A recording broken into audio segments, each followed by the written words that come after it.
کو اللہ کی بارگاہ میں وسیلہ بنایا اور ان کے وسیلے سے اللہ کی بارگاہ میں بارش طلب فرماتے تو کیا کیا؟ اللہم انا کنا نتوسل الیک بنبینا صلی اللہ علیہ وسلم فتسقینا انا نتوسل الیک بام نبینا، اے اللہ میں تیری بارگاہ میں اپنے نبی کو وسیلہ بناتا ہوں، اور اے اللہ میں اپنے تیری بارگاہ میں اپنے نبی کے چچا کو وسیلہ بناتا ہوں، ان کے صدقے میں بارش سبحان اللہ۔ ایمان بولو، جب یہ بخاری ہے، یہ حدیث شریف ہے، بالکل صاف صاف لکھا ہوا ہے، وہ عمر میرے آقا نے ارشاد فرمایا میرے بعد کوئی نبی ہوتا تو عمر نبی ہوتے۔ میرے آقا نے فرمایا میرا عمر جس راستہ سے گزرتا ہے شیطان کھاتا ہے۔ یہ ایمان لانے پر آسمان کے فرشتوں نے آپس میں ایک دوسرے کو مبارکباد پیش کی تھی۔ وہ اللہ کی بارگاہ میں جب پریشانی آ گئی تو نبی کو وسیلہ بنا رہے ہیں، اور نبی کے چچا کو وسیلہ بنا رہے ہیں۔ چچا کو کیوں وسیلہ بنا رہے ہیں؟ اس لیے کہ ان کا نبی سے تعلق تھا، تو پتا چلا کہ نبی کو بھی وسیلہ بنایا جا سکتا ہے، اور نبی کی بارگاہ میں جو محبوب ہو اس کو بھی وسیلہ بنایا جا سکتا ہے نا۔ اور نبی کی بارگاہ میں غوث آدم بھی محبوب ہے، نبی کی بارگاہ میں غریب نواز بھی محبوب ہے، نبی کی بارگاہ میں قطب الدین بختیار کافی محبوب ہیں، نبی کی بارگاہ میں بابا فرید بھی محبوب ہیں، نبی کی بارگاہ میں محبوب الہی بارگاہ محبوب، اللہ کا ہر ولی محبوب ہے۔ تو پتا چلا ہر ولی تو اللہ کی بارگاہ میں وسیلہ بنایا جاتا۔ آپ نے ہماری بات کو سمجھا، اب کوئی کسر تو نہیں ہے کچھ سمجھنے میں؟ اور میرے بھائی میں آپ سے ابھی کچھ اصلاحی باتیں بھی کروں گا۔ یہ ہماری ماں بہنیں بھی بیٹھی ہیں، ان کا ایمان بڑا مضبوط ہوتا ہے، یہ جلدی بہکتی نہیں ہے۔ شوہر گمراہ ہو جائے لیکن ہماری ایمانی بہن جلدی فاتحہ دلانا بند نہیں کرے۔ ہماری ماں بہنوں کا نبی سے بڑا مضبوط رشتہ ہوتا ہے، الحمدللہ۔ اے میری ماں بہنوں، میں آپ سے کیا بتاؤں کہ نبی کی جو صحابیات تھیں وہ نبی سے کتنی محبت کرتی تھیں۔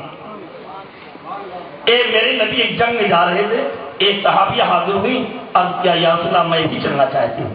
میرے سرکار میں تم کیا کرو گے جاتا؟ تم گھڑ دوڑ لے جانتی نہیں، تیر چلا نہیں سکتی، جنگ لڑ نہیں سکتی۔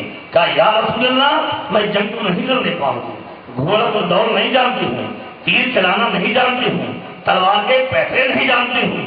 اے میرے آقا جب میرے بھائی جنگ لڑ رہے ہوں گے، کوئی پیاسا ہوگا، کوئی زخمی ہوگا، مرہم پٹی کی ضرورت ہوگی، پانی کی ضرورت ہوگی، اے سرکار اسلامی جنگ میں ہم اپنے بھائیوں کی خدمت بھی کرتے ہیں۔ واہ واہ واہ، سبحان اللہ سبحان اللہ سبحان اللہ، واہ واہ واہ۔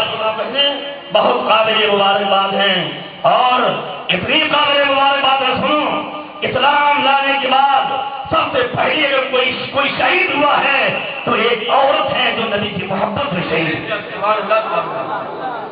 وہ حضرت عمار ابن یاسر رضی اللہ تعالیٰ عنہ کی والدہ جن کا نام سمیہ تھا، ابو جہل نے نبی کی محبت میں جب وہ ایمان لے آئی تو سب سے پہلے شہادت کی ہے، ایک خاتون کی ہوئی ہے۔ تو حضرت سمیہ نے قیامت تک آنے والی عورتوں کو سبق دے دیا تم مرتے مر جانا لیکن نبی کا دامن ہاتھوں سے چھوٹنے مت۔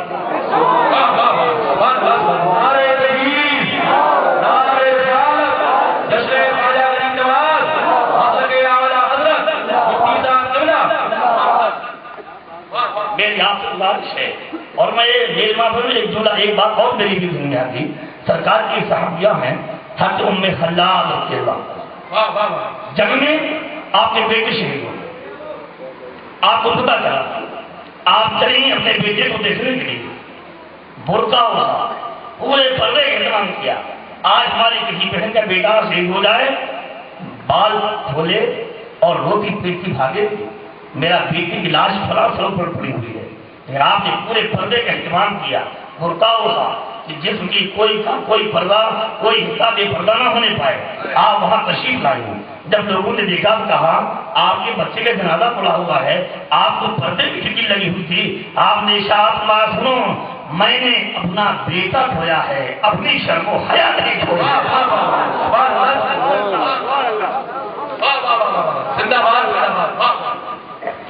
اے میری ماں بہنوں، تم کو اس قدم پر چلنے کی کوشش کرنا چاہیے. ہمارے گھر میں جنازہ ہو، ہمارے اکلوتے کا انتقال ہو جائے، ہمارے شوہر کا انتقال ہو جائے، ہمارے باپ کا انتقال ہو جائے، ہمارے ماں کا انتقال ہو جائے، بے شک غم ہوتا ہے اور ہونا چاہیے، لیکن کسی حال میں رسول اللہ کی شریعت کا دامن ہمارے ہاتھوں سے چھوٹنا نہیں.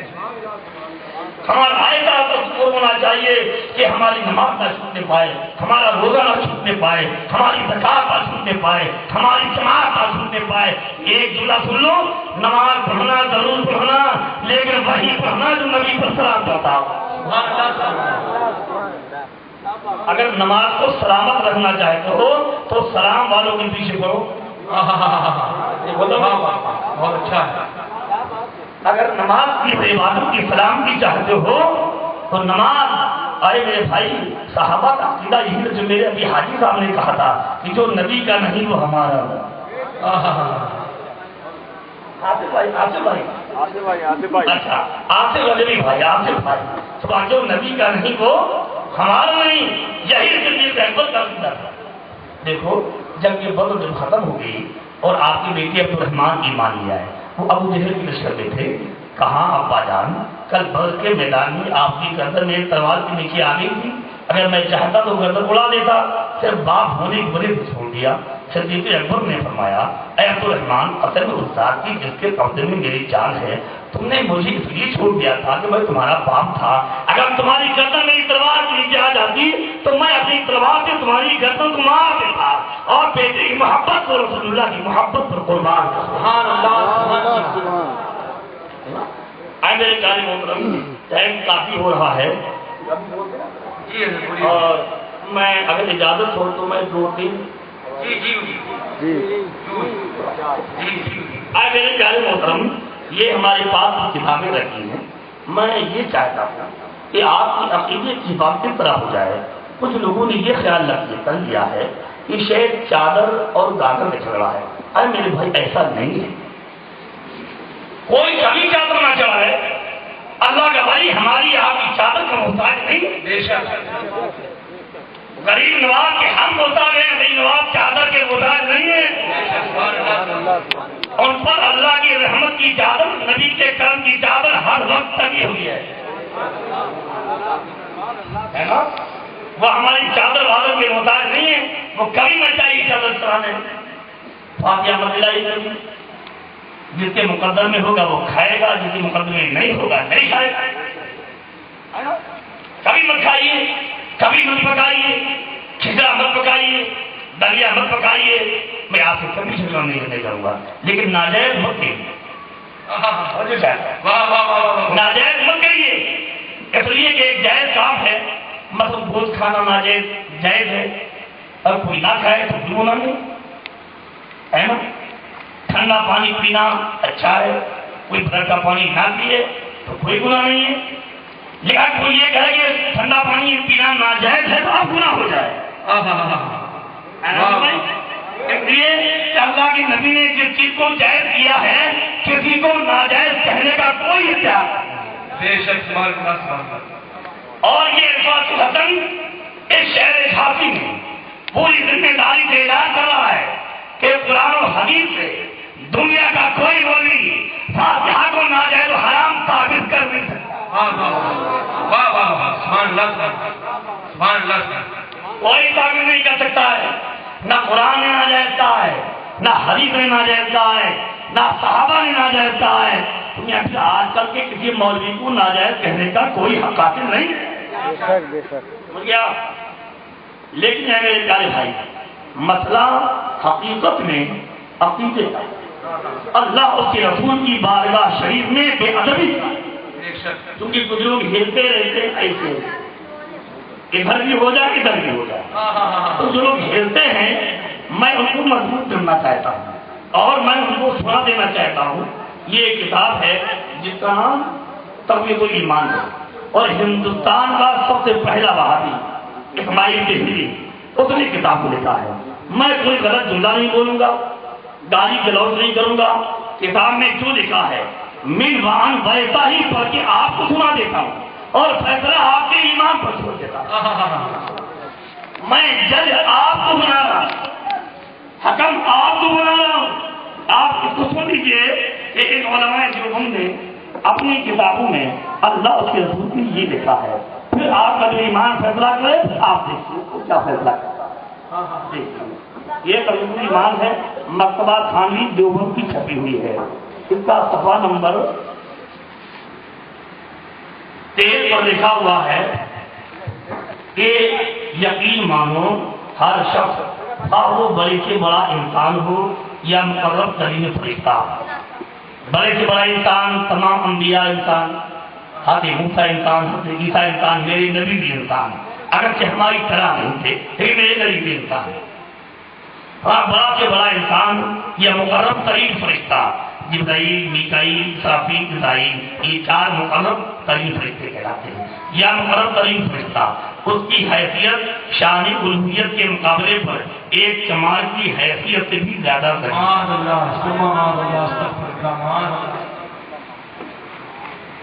یہ طبیب ایمان ہے، مکتبہ خانوی دیوبند کی چھپی ہوئی ہے. صفحہ نمبر یہ 1 ہے. اب فیصلہ آپ کر دیجیے کیا کوئی ایمان والا ایسا لکھ سکتا ہے؟ اچھا آگے بھی تھوڑا سا زیادہ ٹائم نہیں ہے اور آگے مولوی صاحب لکھتے ہیں کہ رسول کے چاہنے سے کچھ نہیں ہوتا.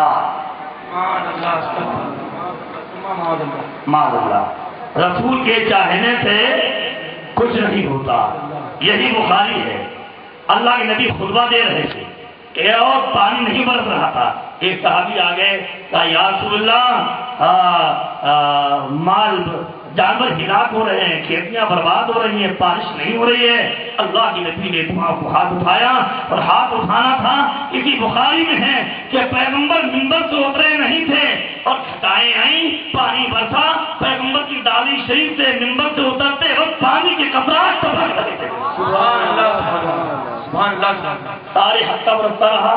اب جب دوسرا ہفتہ آیا پیغمبر خطبے کے لیے کھڑے ہوئے تو پھر کھڑے ہو گئے. وہی کہا یا رسول اللہ بارش بہت ہو گئی، راستے برباد ہو رہے ہیں، بے سرکار جانور ہلاک ہو رہے ہیں، بارش بہت زیادہ ہے. پیغمبر نے فرمایا ہوا علینا لا علینا، اے بادلو کیا ہوا علینا لا علینا، ہمارے آس پاس برسو ہم پر مت برسو.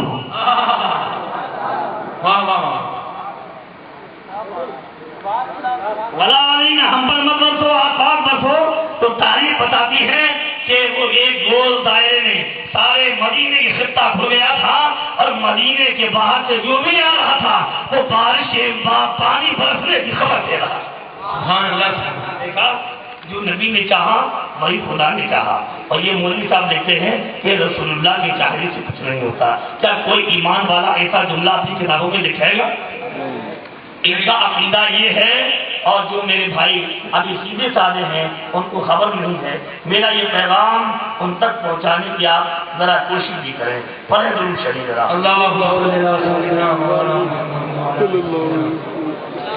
مولانا محمد کمال اسی کا صفحہ نمبر 71 ہے. ذرا غور سے سنیے کہ کتاب دیوبند کی چھپی ہوئی ہے اور اگر آپ کو یقین نہ ہو تو مجھ سے نام نوٹ کیجیے. آپ جیب سے پیسہ خرچ کیجیے، دیوبند آڈر بھیج دیجیے، بجلی کے ذریعے کتابیں آ جائیں. اب میں اس میں دکھا دوں تب مان لیجیے. واہ واہ ایسا میرے بھائی. مولوی صاحب لکھتے ہیں کہ خواہ انبیاء ہوں یا اولیاء ہوں وہ سب کے سب اللہ کے بے بس بندے ہیں. لکھا ہے صاحب وہ سب اللہ کے بے بس بندے ہیں اور ہمارے بھائی ہیں. دیکھو حضرت موسیٰ ان کے بھائی، حضرت عیسیٰ ان کے بھائی، حضرت ابراہیم ان کے بھائی، یہ منہ مسعود کیا ہمارے بھائی ہیں. اور آگے سنیے مگر حق تعالیٰ نے انہیں بڑائی بخشی تو ہمارے بڑے بھائی کی طرح ہوئے، ابا کی طرح پھر بھی نہیں ہوئے. بڑے بھائی کی طرح ہوئے. اے میرے پیارے بھائی بھائی، کسی صحابی نے میرے نبی جو بھائی نہیں تھا وہ علی جو حقیقت میں نبی کے جدہ دار بھائی تھے، میرے نبی نے محبت میں اسے تو بھائی کہا. انت اخی فی الدنیا والآخرہ، لیکن علی نے نبی کو کبھی بھائی نہیں کہا، کہا تو اپنا آقا کہا، کہا تو اپنا مولا کہا، کہا تو یا رسول اللہ کہا، کہا تو یا نبی اللہ کہا۔ اے میرے بھائی، اور یہ اپنے رسول اللہ کو نہ بڑا بھائی کہہ رہا ہے، کیا ایمان والا رسول اللہ کو نہ بڑا بھائی کہے گا؟ نہیں۔ میرے نبی نے یہ فرمایا لا یؤمن احدکم حتی اکون احب الیہ من والدہ وولدہ والناس اجمعین، تم میں سے کسی کا ایمان اس وقت تک مکمل نہیں ہو سکتا جب تک کہ ماں باپ دنیا کی ہر چیز سے زیادہ مجھ سے محبت نہ کرنے لگو۔ بے شک سبحان اللہ۔ میرے نبی نے یہ فرمایا ہے۔ اللہ تعالیٰ ایک ہدایت دے، بس تھوڑا سا جی اجازت ہے آپ کی؟ سب کی ہے اجازت؟ ارے سب لوگ میدان سے بھاگے ہوئے آپ کو، گرمی ہے، کچھ لوگ اپنی رومال سے ہوا کر رہے ہیں، اور میں جلدی ختم کرتا ہوں۔ مجھے خود ایسا ماحول نہیں پسند ہے کہ زبردستی اعلیٰ جب ماحول پیدا ہو جائے وہ پسند کی جائے۔ یہ کتاب ہے صراط مستقیم اور اسی کی لکھی ہوئی، اور یہ تقریب ایمان جو میں ابھی اس سے پہلے سنا رہا تھا، یہ دیوبند اور ندوہ کے کورس میں داخل کر دی گئی، اور غیر مقلدین اہل حدیث اس کو چھپا کر فری میں تقسیم کرتے ہیں۔ یہ کیا حالات ہیں؟ یہ کتاب ہے صفحہ نمبر 118، صراط مستقیم ہے، اور یہ عبد الرشید دیوبند کی چھپی ہوئی ہے۔ اس کا رائٹر بھی وہی اسماعیل دہلوی ہے۔ مولوی صاحب لکھتے ہیں صفحہ نمبر 118 پر، زنا کے وسوسے اپنی بیوی کی مجامعت کا خیال بہتر ہے، اور شیخ یعنی پیر مرشد وغیرہ یا اسی جیسے اور بزرگوں کی طرف جناب رسالت معاد ہی ہوں، اپنی ہمت کو لگا دینا اپنے بیل اور گدھے کی صورت میں مستقرت ہونے سے یعنی ڈوب جانے سے زیادہ برا ہے۔ یعنی حالت نماز میں زنا کی وجہ سے آ جائے کوئی بات نہیں ہے، لیکن اپنے خیال کو نبی کی جانب لگا دینا یہ بیل یا گدھے کے خیال میں ڈوب جانے سے زیادہ برا ہے۔ اے مسلمانوں، اے رسول اللہ کا کلمہ پڑھنے والوں، آپ یہ کہتے ہیں کہ الفاظ الحسن ایسا بولتا ہے، فلاں مولانا صاحب ایسا بولتے ہیں، آپ یقین کیجئے جس دن آپ کو ان کی صحیح بیعتیوں کی خبر ہو جائے گی، ہو سکتا ہے آپ مجھ سے زیادہ سچ بولنے لگے۔ بے شک بے شک حق ہے۔ آپ ذرا وہ فرمائیے، کوئی ایمان والا یہ دیکھے گا کہ نبی کا خیال آ جائے تو بیل کے گدھے کے سور میں ڈوب جانے سے زیادہ برا ہے؟ یا میں تو یہ کہتا ہوں وہ نماز ہی نہیں ہے جو نبی کا خیال نہ۔ ایسے اپنا سنیے، آپ نماز پڑھنا شروع کیا، قرآن نے فرمایا اقیموا الصلاۃ، نماز قائم کرو، ہے نا؟ قرآن نے فرمایا وَقُومُوا لِلَّهِ قَانِتِينَ، اللہ کی عبادت کھڑے ہو جاؤ۔ فقروا مَا تَيَسَّرَ، قرآن جو میں اس طرح قرآن پڑھو۔ لیکن آپ کیا کرتے ہیں؟ جب آپ نماز شروع کرتے ہیں، آپ اللہ اکبر کہتے ہوئے ہاتھ کانوں پر لے جاتے ہیں، ناک نیچے باندھتے ہیں، پہلے ثنا پڑھتے ہیں، پھر الحمد پڑھتے ہیں، پھر کوئی سورت ملاتے ہیں، آپ رکوع میں جاتے ہیں، سبحان ربی العظیم پڑھتے ہیں، سجدے میں جائیے، پیشانی لگانا واجب ہے، ناک کا لگانا واجب ہے، پیر کی 3 انگلیوں کا پیٹ چپکا دینا واجب ہے، 5 کا لگا دینا سنت ہے، اور 1 کا چپکا دینا یہ فرض ہے۔ سجدے میں سبحان ربی الاعلیٰ پڑھتے ہیں، اور اس کے بعد دوسری رکعت میں بیٹھ کر اتحیات پڑھتے ہیں، چوتھی اتحیات پڑھتے ہیں، درود پڑھتے ہیں، دعا پڑھتے ہیں۔ میں آپ سے سوال کرتا ہوں، بتاؤ یہ قرآن میں کہاں لکھا ہوا ہے؟ دنیا کا کوئی میرا چیلنج ہے، دنیا کا کوئی مولوی دکھا دے کہیں اللہ نے قرآن میں کہا ہو کہ ہاتھ باندھو تو کانوں تک ہاتھ اٹھاؤ، اور اس کے بعد سبحانہ پڑھو، پہلے الحمد پڑھو، بعد الحمد پڑھو۔ قرآن میں تم کتنا کا قرآن پڑھو، سبحان ربی العظیم رکوع میں پڑھو، سجدے میں سبحان ربی الاعلیٰ پڑھو، اور رکوع میں بالکل مکمل جھک جاؤ، پیٹھ اور سر کو برابر کر لو، اور سجدے میں ہاتھوں کی بغل کو اپنے علیحدہ رکھو، سبحان ربی الاعلیٰ پڑھو۔ کہیں نہیں لکھا ہے، پھر آپ ایسا کیوں کرتے ہیں؟ تو میرے نبی نے صحابہ سے کہا تھا صلو کما رأیتمونی اصلی، نماز ویسے پڑھو جیسا مجھے پڑھتے دیکھو۔ سبحان اللہ، سبحان اللہ، ہے نا؟ تو ہم رکوع پڑھتے ہیں تو یہ نبی کی ادا ہے، ہم سجدہ کرتے ہیں یہ نبی کی ادا ہے، ہاتھ اٹھاتے ہیں یہ نبی کی ادا ہے۔ گویا نماز یہ عبادت ہے اللہ کی اور ادا ہے رسول اللہ۔ سبحان اللہ سبحان اللہ سبحان اللہ۔ جب جس نبی کی ادائیں ادا کی جائیں گی، اور کیا پڑھتا ہے تحیات میں؟ السلام علیکم ایھا النبی، اے نبی آپ پر سلام۔ حالت نماز میں بیٹھا ہے اور نبی کو سلام کر رہا ہے۔ نبی کی عظمت کو سمجھو، حالت نماز میں وارث کو سلام کر دیا جائے تو نماز فاسد ہو جائے، پیر کو نماز کر لو سلام کر لو تو نماز فاسد ہو جائے، استاد کو سلام کر لو تو نماز فاسد ہو جائے، اور حالت نماز میں نبی پر سلام نہ پڑھو تو نماز مکمل نہیں ہوتا۔ واہ واہ واہ سبحان اللہ۔ السلام علیکم ایھا النبی، اے نبی آپ کا سلام۔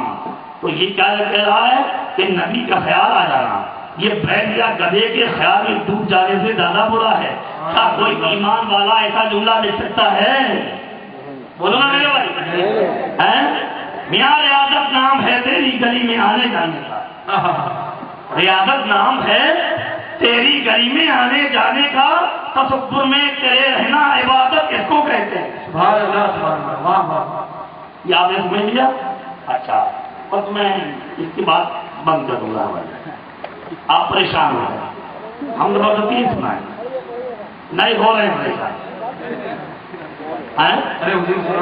ایک آدمی سے تھوڑے کام چل جائے گا۔ یہ ہے بھائی شہر کے، یہ جھانسی میں پہلی بات سنا رہا ہوں شہر کے اندر، اور پھر میں نے یہ نیت کی کچھ لوگ جو ہلتے رہتے ہیں میں اپنے ایمانی بھائیوں کی عقیدے کی ایمان کی حفاظت کرتا اور الحمدللہ سنیوں کا عقیدہ وہی تھا جو نبی کا عقیدہ تھا۔ میں بتاؤں ایک حدیث ذہن میں آ گئی، اسی میں ہے بخاری میں کہ میرے سرکار تشریف فرما تھے مدینہ طیبہ میں، تو قباء شریف میں دو قبیلوں میں لڑائی ہوئی ہے۔ قباء شریف میں دو قبیلوں میں لڑائی ہو گئی، میرے سرکار ظہر کی نماز پڑھ کر وہاں گئے صلح کرنے کے لیے۔ حضرت بلال سے میرے سرکار نے فرمایا کہ اگر میں نہ آنے پاؤں تو ابو بکر سے نماز پڑھوا دینا۔ نماز کا وقت اذان ہو گئی، نماز کا وقت ہوا، سرکار ابھی آئے نہیں۔ حضرت بلال نے عرض کیا یا ابا بکر آپ نماز پڑھا دیں گے؟ فرمایا ٹھیک ہے۔ اقامت ہوئی، صدیق اکبر مصلی پر نماز پڑھانے کے لیے کھڑے ہو گئے، اور آپ نماز پڑھا رہے تھے کہ نماز کے درمیان رسول اللہ تشریف لے آئے۔ سبحان اللہ سبحان اللہ۔ اب ذرا یہ منظر ملاحظہ کیجیے، حالت نماز میں میرے نبی آ گئے اور نبی اس صفوں کو پھاڑتے ہوئے آگے گزر کے پوچھ گئے۔ ہمارے لیے اجازت نہیں ہے، جائز نہیں ہے، لیکن نبی قانون کے مالک ہیں، نبی جو کچھ کرے ان کو اختیار ہے نا۔ ہم قانون کے محتاج ہیں، نبی قانون کے محتاج نہیں ہے، بلکہ قانون نبی کے لبوں کی جنبش کا منتظر رہتا ہے، جو نبی بول دیتے ہیں وہی قانون بن جاتا ہے۔ جب نبی سب سے گزرے آگے پہنچے اور آگے سب سے آگے مصلی پہ صدیق اکبر کھڑے ہوئے تھے، تو لوگوں نے تصفیہ کی، یعنی یوں تالی بجائی، یوں کر ایسے نہیں یوں بجائی، حضرت صدیق اکبر کو اطلاع کرنے کے لیے کہ نبی آ گئے ہیں۔ دیکھا حالت نماز ہے، اور جب صحابہ نے دیکھ لیا نبی آ گئے تو صدیق اکبر کو ہاتھ بجا کے اطلاع کر رہے۔ کیا مقصد تھا؟ اے صدیق اکبر اب رسول اللہ آ گئے، تم پیچھے ہٹ جاؤ، رسول اللہ نماز پڑھائے۔ صحابہ کا دین ہے، ایمان کو تازہ کرو۔ لیکن صدیق اکبر جب نماز کے لیے کھڑے ہوتے تھے تو اس طرح اللہ کی یاد میں مستغرق ہو جاتے تھے کہ گویا دنیا کی خبر نہیں رہتی۔ جب کثرت تصویر، جب بار بار تعلیم زیادہ بجنے لگی تو اب صدیق اکبر نے دیکھا کہ کون ہے، تو دیکھا پیچھے رسول اللہ کھڑے۔ دیکھو صدیق اکبر پیچھے مڑ کے رسول اللہ کو حالت نماز میں دیکھ رہے ہیں۔ سبحان اللہ سبحان اللہ۔ یہ تو یاد نہیں ہے کہ نبی کا خیال آ جانا ایسا، نبی کا خیال نہیں، نبی کی محبت میں کیا کیا؟ حضرت صدیق اکبر فوراً پیچھے پڑنے لگے۔